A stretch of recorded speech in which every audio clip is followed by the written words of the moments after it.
नमस्कार दोस्तों, एचपी पटवारी एग्ज़ाम के लिए मैथ्स के कुछ इंपॉर्टेंट क्वेश्चंस हम यहाँ पे आपके साथ आज डिस्कस करेंगे। सारे के सारे बहुत ही इंपॉर्टेंट क्वेश्चन हैं। वीडियो को आपने पूरा देखना है। डेफिनेटली यहाँ से हेल्प आपको ज़रूर मिलेगी, चाहे आपका आने वाला कोई भी मैथ बेस्ड एग्ज़ाम है। मैं यहाँ पे सिर्फ एचपी पटवारी की बात नहीं कर रहा हूँ। जेवीटी कमीशन की अगर आप तैयारी कर रहे हैं, एचपी टैट के लिए आप प्रिपरेशन कर रहे हैं, हर एक एग्ज़ाम में आपको हेल्प मिलेगी जहाँ भी मैथ के क्वेश्चंस पूछे जाते हैं। तो स्टार्ट करते हैं क्वेश्चन नंबर फर्स्ट से। इसमें बोला एक कोन है, उसकी हाइट दे के रखी है 32 सेंटीमीटर और उसके बेस का रेडियस भी दिया हुआ है 8 सेंटीमीटर। अब बोलता है उस कोन को मेल्ट करके एक स्फेयर बना दिया गया, तो आपको उस स्फेयर का रेडियस बताना है कि स्फेयर का रेडियस क्या होगा। देखो, जब भी एक चीज़ को मेल्ट करके हम दूसरी चीज़ बनाते हैं ना, तो दोनों का जो वॉल्यूम है ना वो सेम रहता है। ठीक है, तो यहाँ पे कोन को मेल्ट करके स्फेयर बनाया है, तो जो वॉल्यूम ऑफ कोन होगा ना वो इक्वल होगा वॉल्यूम ऑफ स्फेयर। ये चीज़ वहाँ यहाँ पे आपने याद रखनी है। ठीक है, अब वॉल्यूम ऑफ कोन का फॉर्मूला पता होना चाहिए। क्या फॉर्मूला होता है? 1/3 पाई आर स्क्वेयर एच। आर यहाँ पे कोन का रेडियस है और एच यहाँ पे कोन की हाइट है, equal to volume of sphere. Sphere का वॉल्यूम क्या होता है? 4/3 पाई आर क्यूब। यहाँ पे स्फेयर का जो रेडियस लिख रहा हूँ मैं वो कैपिटल आर लिख रहा हूँ। ठीक है, ये कैपिटल आर ही आपको फाइंड आउट करना है। बस कैलकुलेशन कर लेते हैं यहाँ पे। देखो, ये 3 से 3 कैंसिल आउट हो जाएगा, पाई से पाई भी कैंसिल आउट हो जाएगा, बाकी जो बचा वहाँ पे वैल्यूज पुट कर दो आप।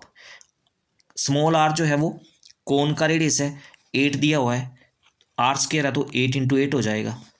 एच जो है वो कोन की हाइट है, वो आपको 32 सेंटीमीटर दे के रखी है, इक्वल टू 4 आ जाएगा इंटू आर का क्यूब, क्योंकि आर आपको निकालना है। अब देखो, ये 4 से 32 कटेगा, यहाँ पे 8 आ जाएगा, तो आपको आर निकालना है तो क्यूब हटाओगे तो दूसरी तरफ क्यूब रूट लग जाएगा। अब 8 × 8 × 8 क्यूब रूट क्या आएगा? 8 आएगा। तो रेडियस क्या आएगा स्फेयर का? 8 सेंटीमीटर। ऑप्शन डी बन जाएगा आपका। क्लियर हुआ क्वेश्चन ये? ठीक है, नेक्स्ट क्वेश्चन देखो। अच्छा, ये टाइम एंड वर्क का क्वेश्चन है। इसमें बोला है पी और क्यू जो है एक काम को 12 और 16 दिनों में कर सकते हैं। मतलब पी जो है वो काम को 12 दिनों में कर सकता है और क्यू जो है वो सेम काम को 16 दिनों में कर सकता है। आगे बोला है they work together for 4 day. वो दोनों मिलके 4 दिन काम करते हैं, तो आपको बताना है what portion of work is left for completion. तो 4 दिन के बाद कितना काम बच गया कंप्लीट करने के लिए।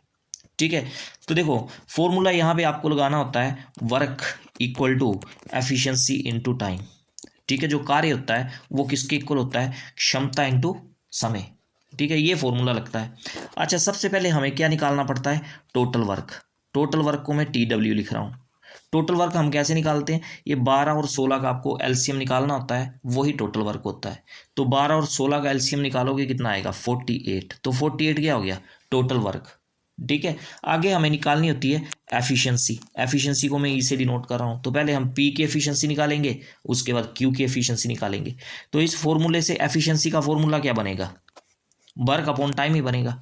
वर्क मतलब टोटल वर्क। तो पी की एफिशिएंसी निकालनी है, टोटल वर्क 48 है, टाइम 12 है, तो 48/12 4। तो पी की एफिशिएंसी कितनी होगी? 4। क्यू की efficiency total work upon Q जितना टाइम ले रहा है काम को खत्म करने के लिए, तो 48/16 कितना आएगा? 3। तो ये एफिशिएंसी आएगी क्यू की। अब इन दोनों की एफिशिएंसी जो है वो कितनी बन जाएगी? 4 + 3 7। ठीक है, ये 7 एफिशिएंसी का मतलब ये है ना कि पी और क्यू मिलके एक दिन में 7 काम कर सकते हैं, ये मतलब एफिशिएंसी का। ठीक है ना, अब वो 4 दिन काम कर रहे हैं, एक दिन वो 7 काम कर सकते हैं, तो 4 दिनों में कितना काम करेंगे? वो 7 चौका 28 काम करेंगे, और टोटल काम है कितना? 48। तो रिमेनिंग वर्क कितना आ गया? रिमेनिंग वर्क RW क्या है यहाँ पे? बचा हुआ काम। तो टोटल काम था 48, 28 काम उन्होंने कर लिया, बचा कितना? 20 काम बचा। ठीक है ना, तो काम जो बच गया वो 20 बचा। कितने में से? 48 में से। तो आपको बचा हुआ काम ही तो निकालने को बोल रहा है क्वेश्चन में। लिखा है ना what portion of work is left for completion. कितना काम बच गया कंप्लीट होने के लिए? तो कितना बचा? 20 बचा आउट ऑफ 48। ठीक है, इसको काट लो आप, तो ये आ जाएगा आपका 4 से कट जाएगा, 4 5 द 20 और 4 12 द 48। तो 5/12 काम बच गया कंप्लीट होने के लिए। ऑप्शन सी बन जाएगा आपका। ठीक है ना, अगला क्वेश्चन। ये भी टाइम एंड वर्क का क्वेश्चन है, आसान सा क्वेश्चन है ये भी। इसमें बोला है पी और क्यू जो है एक काम को 15 और 20 दिनों में कर सकते हैं। मतलब पी जो है वो काम को 15 दिनों में कर सकता है और क्यू जो है वो काम को 20 दिनों में कर सकता है। आपको निकालना क्या है, find the respective ratio of their efficiency. तो उनकी एफिशिएंसी की रेशियो निकालनी है। ठीक है, तो सबसे पहले क्या करना पड़ता है आपको, क्या बताया मैंने पिछले क्वेश्चन में आपको, सबसे पहले हमें टोटल वर्क निकालना पड़ता है। टोटल वर्क कैसे निकालते हैं, इन दोनों का एलसीएम लेके। तो 15 और 20 का एलसीएम कितना आएगा, 60 आएगा। ठीक है, उसके बाद हम इनकी क्या निकालते हैं, एफिशिएंसी। एफिशिएंसी निकालने का फॉर्मूला क्या बताया आपको, वर्क अपॉन टाइम। तो अगर पी की एफिशिएंसी निकालनी है हमें तो टोटल वर्क 60 है और पी जो है 15 दिन में काम खत्म करता है, मतलब टाइम जो है 15 है। तो 60 अपॉन 15 कितना आ जाएगा, 4। पी की एफिशिएंसी 4 आ गई। क्यू की एफिशिएंसी 60 अपॉन 20 3। क्यू की एफिशिएंसी 3 आ गई। इनकी एफिशिएंसी की रेशियो निकालनी थी आपको, तो 4:3 बन जाएगी। ठीक है, ऑप्शन ए बन जाएगा आपका। ठीक, नेक्स्ट देखो, इस क्वेश्चन में बोला है अगर किसी चीज को 3,360 रुपये में बेचते हैं ना तो 12% का क्या हो रहा है, प्रॉफिट हो रहा है। अब बोलता है अगर प्रॉफिट सिर्फ 8% का चाहिए तो वो चीज़ कितने में बेचना पड़ेगी। ठीक है, आप देखो यहाँ पे दो केस बनेंगे। केस फर्स्ट ले लेते हैं हम, जब प्रॉफिट कितना है 12%। तो 12% को कैसे लिखते हैं हम, 12/100 ही लिखते हैं। ठीक है, इसको 4 से काटोगे आप तो क्या आ जाएगा, 4 तिया 12 और 4 को 25 से करेंगे 100 आ जाएगा, तो 3/25 आ जाएगा। ठीक है, यहाँ रेशियो निकाल लो आप कॉस्ट प्राइस की और सेलिंग प्राइस की। तो ये डिनोमिनेटर में 25 है ना, ये किसकी रेशियो होती है, कॉस्ट प्राइस की रेशियो होती है। ठीक है ना, क्योंकि प्रॉफिट परसेंट का फॉर्मूला क्या होता है, प्रॉफिट अपॉन कॉस्ट प्राइस। तो जो डिनोमिनेटर में होता है वो कॉस्ट प्राइस होता है। 25 जो है वो कॉस्ट प्राइस की रेशियो है। और सेलिंग प्राइस की रेशियो क्या बन जाएगी, ये 3 ऊपर जो लिखा है ये प्रॉफिट है। तो अगर कॉस्ट प्राइस की रेशियो 25 है, 3 प्रॉफिट है, तो सेलिंग प्राइस 28 बनेगा ना। ठीक है, तो ये हो गया केस नंबर 1, जब प्रॉफिट चाहिए था 12% का। दूसरे केस में बोलता है 8% का प्रॉफिट चाहिए। तो 8% को कैसे लिखेंगे हम, 8/100 ही लिखेंगे। ठीक है, ये भी 4 से कटेंगे, तो 4 दूने 8 और 4 को 25 से करेंगे तो 100, 2/25। यहाँ भी हम रेशियो लिख लेते हैं कॉस्ट प्राइस और सेलिंग प्राइस की। तो डिनोमिनेटर वाला जो है वो कॉस्ट प्राइस की रेशियो है, कितनी है 25, और 2 का प्रॉफिट हो गया। सेलिंग प्राइस कितना हो गया, 25 + 2 27। क्लियर हो गई आपको बात। ठीक है, कॉस्ट प्राइस की रेशियो सेम बननी चाहिए, तो सेम ही है। ठीक है, अब देखो जब उसको 12% का प्रॉफिट हो रहा है तो रेशियो में सेलिंग प्राइस कितना है 28 और एक्चुअल में कितना है 3,360। तो इसका मतलब ये जो 28 रेशियो है ना, यही किसके इक्वल है, 3,360 रुपए के। ठीक है, एक रेशियो की वैल्यू यहां से पहले निकाल लो आप। ठीक है, तो 28 को 12 से गुना करोगे तो 336 आ जाएगा और एक जीरो लग जाएगी, 120 आ जाएगा। तो एक रेशियो की वैल्यू कितनी आ गई, 120 रुपये। ठीक है, आपको कितने रेशियो की वैल्यू निकालनी है, उसने बोला जब 8% प्रॉफिट उसको चाहिए तो सेलिंग प्राइस क्या होना चाहिए। तो सेलिंग प्राइस की रेशियो क्या है जब प्रॉफिट 8% हो रहा है, 27। तो 27 रेशियो की वैल्यू तो निकालनी है आपको। तो एक रेशियो की वैल्यू आ गई आपके पास 120, तो 27 रेशियो की वैल्यू कितनी आएगी, 120 गुना 27, तो कितना आ जाएगा ये 270 + 54, 270 और 54 करोगे कितना बन जाएगा, 4 7 5 12, 324 और एक जीरो लग जाएगी, 3,240 रुपये। ठीक है, तो 3,240 रुपये आंसर आएगा। ऑप्शन बी आपका सही बन जाएगा यहाँ से। क्लियर हो गया। नेक्स्ट क्वेश्चन देखते हैं। इस क्वेश्चन में आपको बोला है कि दिए हुए ऑप्शंस में से कौन सा ऑप्शन, मतलब कौन सा लेन देन जो है वो सबसे अच्छा है, जहाँ पे हमें सबसे अच्छा प्रॉफिट परसेंट मिलने वाला है। तो यहाँ पे सिर्फ हमने प्रॉफिट परसेंट निकालना है। तो सबसे पहले हम ऑप्शन ए के लिए प्रॉफिट परसेंट निकाल लेते हैं। तो प्रॉफिट परसेंट निकालने का फॉर्मूला क्या होता है, प्रॉफिट दिया आपको 15, पहला ऑप्शन देख रहे हैं हम, अपॉन डिनोमिनेटर में कॉस्ट प्राइस होता है 40 दिया हुआ है, इंटू 100। ठीक है, एक जीरो से एक जीरो कैंसिल हो जाएगी, 2 से ये 4 कटेगा और यहाँ 10 कटेगा। ठीक है, 15 को 5 से करेंगे 75 और 75/2 कितना आ जाएगा, 37.5। तो पहले केस में प्रॉफिट हो रहा है कितना, 37.5% का। अब दूसरा केस देख लेते हैं, ऑप्शन बी देख लेते हैं। ऑप्शन बी में आपको प्रॉफिट दे रखा है कितने का, 24 का, और कॉस्ट प्राइस क्योंकि डिनोमिनेटर में आता है इंटू आ जाएगा 100। ठीक है, 1 जीरो से 1 जीरो कट गई, 6 से 24 कट गया 4 बार, 10 गुना 4 कितना आ गया 40। तो जो बी वाला ऑप्शन है उसमें प्रॉफिट आपका 40% हो गया। सी वाले ऑप्शन के लिए प्रॉफिट परसेंट निकालो आप। ठीक है, तो प्रॉफिट दिया है यहाँ पे 18 और कॉस्ट प्राइस है 36 और गुना आ जाएगा 100। ठीक है, ये 36 है। अब 18 से ये 36 कट जाएगा 2 बार और 2 से 100 कटेगा यहाँ 50। तो प्रॉफिट कितना आ रहा है आपका 50%। ठीक है, डी वाला ऑप्शन देख लो। डी वाले ऑप्शन में देखो प्रॉफिट कितना है, तो डी वाले ऑप्शन में प्रॉफिट कितना है 24 का, कॉस्ट प्राइस कितना है 50 और गुना कितना आ जाएगा 100। ठीक है, तो 50 से ये 100 कटेगा 2 बार, 24 गुना 2 कितना आएगा 48%। तो यहाँ पे 48% का प्रॉफिट हो रहा है। तो सबसे ज़्यादा प्रॉफिट कौन से ऑप्शन में हो रहा है, ऑप्शन सी में, तो यही सही हो जाएगा। क्लियर। नेक्स्ट देखो, ये ट्रिग्नोमेट्री का क्वेश्चन आ गया। इसमें आपको वैल्यू निकालनी है tan 10 degree into tan 15 degree into tan 80 degree into tan 75 degree. अब देखो चेक करो, यहाँ पे एंगल्स हैं जिनका सम 90 डिग्री बन रहा है। देखो ये 10 डिग्री, ये 80 डिग्री, इन दोनों का सम कितना बनता है, एंगल्स का सम 90 डिग्री बन रहा है ना। इन दोनों में से किसी एक एंगल को चेंज करके लिख दो। देखो tan 10 डिग्री को कैसे लिख रहा हूँ मैं, tan 90 माइनस 80 लिख सकता हूँ ना ऐसे। 90 माइनस 80 कितना आएगा 10 नहीं आएगा, फर्क तो कुछ नहीं पड़ेगा। और इनटू लिख लिया tan 80। tan 80 जो है वो एज इट इज लिख दो आप। क्लियर हो गया, एक चीज होगी। अब देखो tan 15 डिग्री और यहाँ tan 75 डिग्री, यहाँ भी एंगल्स का सम करोगे ना 15 और 75, ये भी 90 आ रहा है। इन दोनों में से भी किसी एक को चेंज करके लिख दो। कैसे चेंज करोगे, tan 15 को आप लिख दो tan 90 माइनस 75 लिख सकते हो। 90 माइनस 75 50 नहीं आएगा। और ये जो tan 75 है इसको एज इट इज लिख दो, tan 75 डिग्री। ये हो गया एक स्टेप, बस क्वेश्चन खत्म हो जाएगा। अगले स्टेप में फॉर्मूला पता होना चाहिए। tan 90 माइनस थीटा ये इक्वल होता है कोट थीटा। ठीक है ना, थीटा की जगह कितना है यहाँ पे पहली बार 80, तो ये आ जाएगा कोट थीटा। थीटा की जगह 80 है तो कोट 80 डिग्री। ठीक, और tan 80 की जगह तो tan 80 आएगा। ठीक है, इनटू आगे भी फॉर्मूला यूज कर दो, tan 90 माइनस थीटा, थीटा की जगह 75 है अब, तो फॉर्मूला बताया आपको कोट थीटा, तो कोट 75।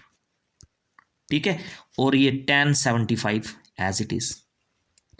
अब आपको पता है कि tan और कोट एक दूसरे के रेसिप्रोकल होते हैं। tan का उल्टा कोट और कोट का उल्टा tan, तो कोट 80 को आप चेंज करके लिख सकते हो 1/tan 80।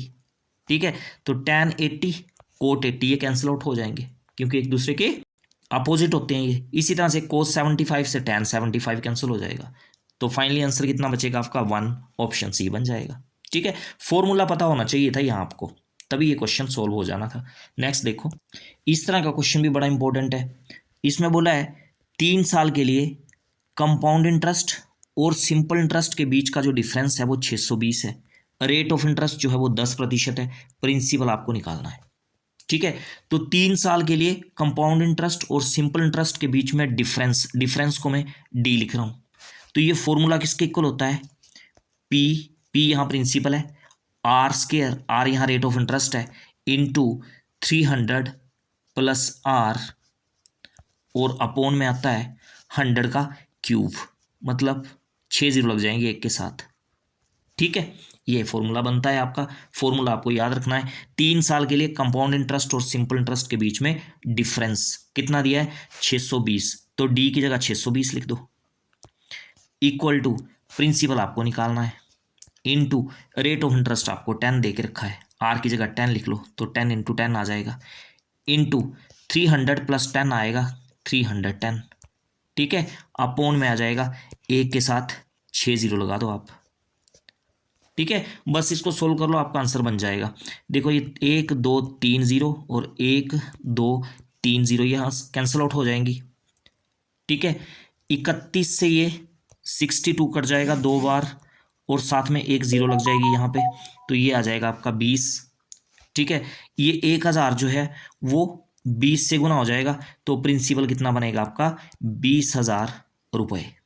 तो देख लो कौन सा ऑप्शन बन रहा है, ऑप्शन सी आपका सही हो जाएगा। प्रिंसिपल निकालना था आपको, 20,000 आ गया। अगला क्वेश्चन देखते हैं। इस क्वेश्चन में बोला है कि जब एक आदमी एक आर्टिकल को पहले वो 4% प्रॉफिट पे बेचता है, उसके बाद वो 6% प्रॉफिट पे बेचता है, तो दोनों बार बेचने पे जो सेलिंग प्राइस में डिफरेंस आ रहा है वो 3 का आ रहा है। तो आपको बताना है, रेशियो बतानी है दोनों सेलिंग प्राइजेस की। ठीक है, यहाँ भी हम 2 केस बनाएंगे। पहले प्रॉफिट ले लिया हमने फर्स्ट केस में 4% का, तो 4% का मतलब क्या आता है, 4/100।